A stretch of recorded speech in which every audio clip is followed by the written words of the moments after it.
So water పారిపోసిన తర్వాత కడాయి ఇలా పెట్టుకోవాలి మొత్తం.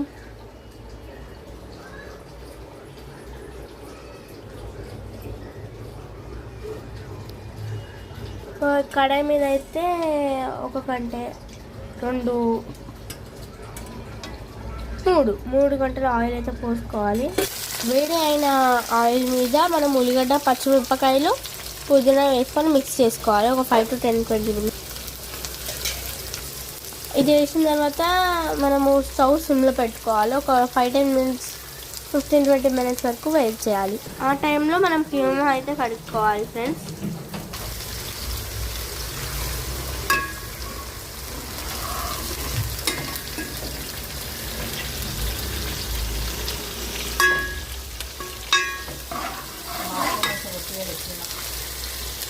ఆనియన్స్ అయితే మీకు చూపించిన రకంగా ఈ విధంగా ఉడికించుకోవాలి.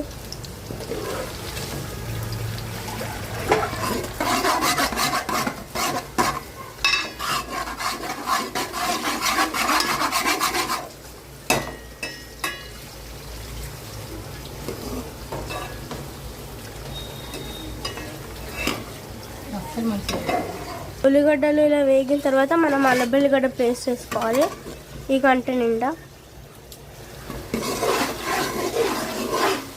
మొత్తం నీట్గా మిక్స్ చేసుకోవాలి.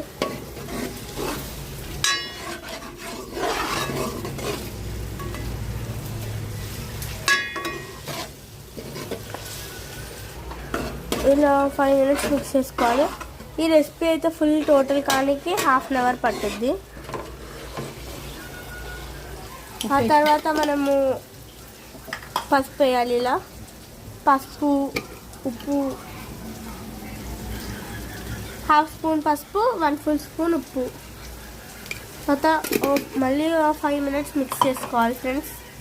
మనమైతే దాని తర్వాత 1 full spoon కారం వేసుకోవాలి. సో ఇప్పుడైతే కీమా వేసుకోవాలి. సో ఇప్పుడు ఇలా అయితే మిక్స్ అయితే చేసుకోవాలి.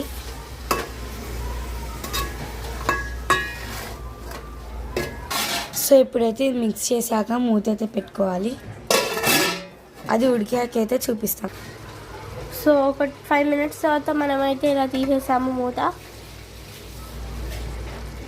ఒక 10 minutes తర్వాత కొత్తిమీర కొంచెం పైన వేసుకొని కూర దగ్గరికి అయిన తర్వాత స్టవ్ ఆఫ్ చేసుకోవాలి friends. So bye guys, see you all. Please like, share and subscribe. Wait for part 6.